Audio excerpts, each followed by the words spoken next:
নমস্কার বন্ধুরা, শঙ্করী কিচেনে সকলকে স্বাগত। আজ শেয়ার করব জন্মাষ্টমী স্পেশাল একটা রেসিপি। এটা খেতে এবং দেখতে অনেকটা রাবড়ির মতো, কিন্তু খুব সাধারণ উপকরণ দিয়ে তৈরি। রেসিপিটা স্কিপ করবেন না, স্কিপ করলে কিন্তু অনেকটাই মিস হয়ে যাবে, তাই পুরো রেসিপি দেখার অনুরোধ রইল।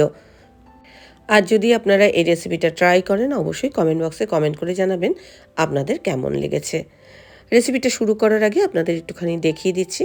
দেখুন, পুরো দেখতে রাবড়ির মতো লাগছে। এটা হচ্ছে লুচির পায়েস। তাহলে চলুন শুরু করা যাক। সবার আগে আমি লুচি করবার জন্য ডোটা তৈরি করে নেব। ছোট এক বাটির ময়দা নিয়েছি। এর মধ্যে 1 চা চামচ আমি ঘিয়ের ময়াম দেব। ঘি আর ময়দা ভালো করে হাতের সাহায্যে ঘষে ঘষে মাখিয়ে নেব। আজকের রেসিপিটা দেখার পর আপনাদের যদি ভালো লাগে তাহলে অবশ্যই একটা লাইক, শেয়ার ও কমেন্ট করবেন। বেল আইকন সমেত আমার চ্যানেলটা সাবস্ক্রাইব করে আমার পাশে থাকবেন। বেল আইকনটা ক্লিক করা থাকলে আমার যে কোনো রেসিপি বা আমি যাই আপলোড করি না কেন, সবার আগে নোটিফিকেশান আপনার কাছে পৌঁছে যাবে।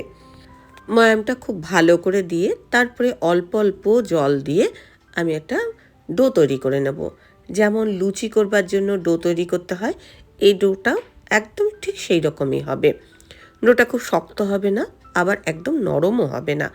ভালো করে ঠেসে ঠেসে এই ময়দাটাকে আমি মাখিয়ে নেব এবং খানিকক্ষণের জন্য এটা রেস্ট দেবো। 10-15 মিনিট রেস্ট দিলেই এটা সেট হয়ে যাবে। ময়দা মাখাটা কেমন হবে আপনাদের একটুখানি দেখিয়ে দিচ্ছি। এখন এটা চাপা দিয়ে আমি রেখে দিলাম। এবার আমি একটা পাত্রে অল্প পরিমাণে জল দিয়েছি আর 1/2 লিটার দুধ আমি ভালো করে ফুটিয়ে নেব। দুধটা ফুটতে থাকুক, ততক্ষণে আমি লেচিগুলো করে নিই। আমি যে পরিমাণ উপকরণ নিয়েছি তাতে ছোট ছোট 10-12টা লুচি তৈরি হবে। লুচি ছোট বড় এমন কোনো ব্যাপার না, আপনার পছন্দ মতো আপনি বড়ও করতে পারেন, ছোটও করতে পারেন, সেটা আপনার খুশি।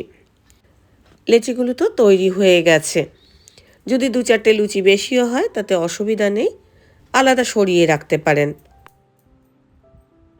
লুচির লেচিগুলো তো হয়ে গেছে, এদিকে দুধটাও কিন্তু ফুটে আস্তে আস্তে ঘন হচ্ছে।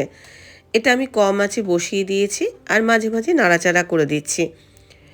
এখন দেখুন দুধটা মোটামুটি ঘন হয়ে এসছে। তো এটা আমি একটা উনুনে বসিয়ে দিয়েছি, আরেকটা উনুনে আমি লুচিগুলো ভেজে নেব।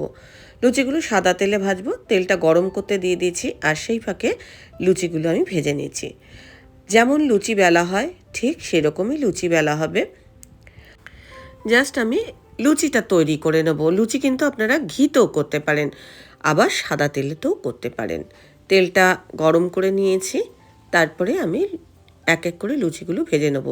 লুচিগুলো কড়া করে ভাজবো না, জাস্ট ফুলে উঠবে, তারপরে আপনারা অন্য পাত্রে তুলে রেখে দেবেন। দেখুন এই যে লুচিটা খুব সুন্দরভাবে ফুলেছে। ময়ামটা যদি ঠিকঠাক দেওয়া হয় তাহলে লুচিগুলো খুব ভালো হবে। তো আমি এক এক করে সব লুচিগুলো ভেজে নেব। এর মধ্যে থেকে আমি সব লুচিগুলো দেব না, আমি 8খানা মতো লুচি নিয়ে আমি এই লুচির পায়েসটা করব।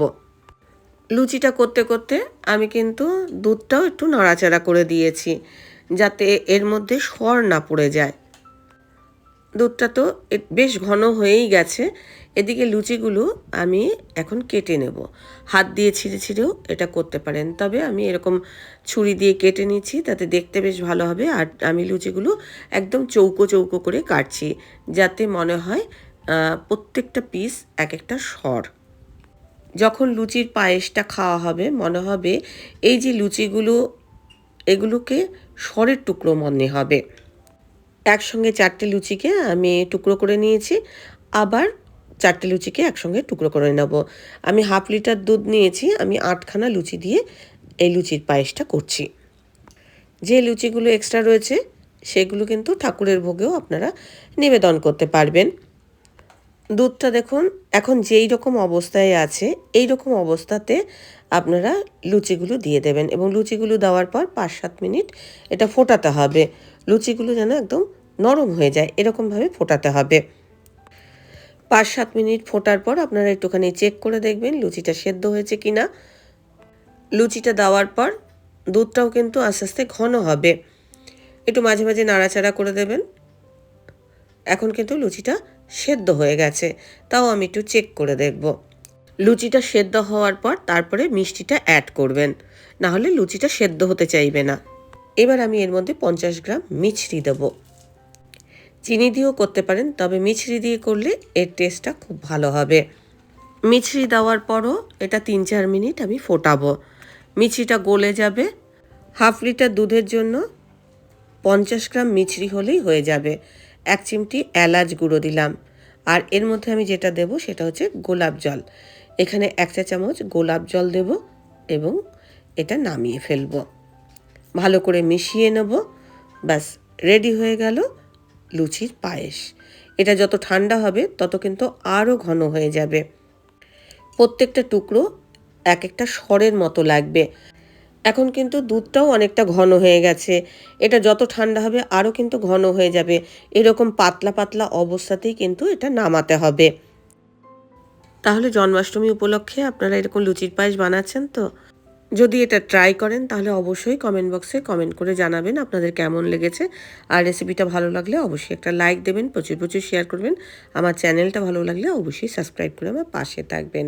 ওপর থেকে আমি একটুখানি পেস্তা কুচি ছড়িয়ে এটা পরিবেশন করলাম। দেখুন খুবই সুন্দর হয়েছে আর খুবই সুস্বাদু হয় খেতে। খুবই সাধারণ উপকরণ, কিন্তু টেস্ট অসাধারণ।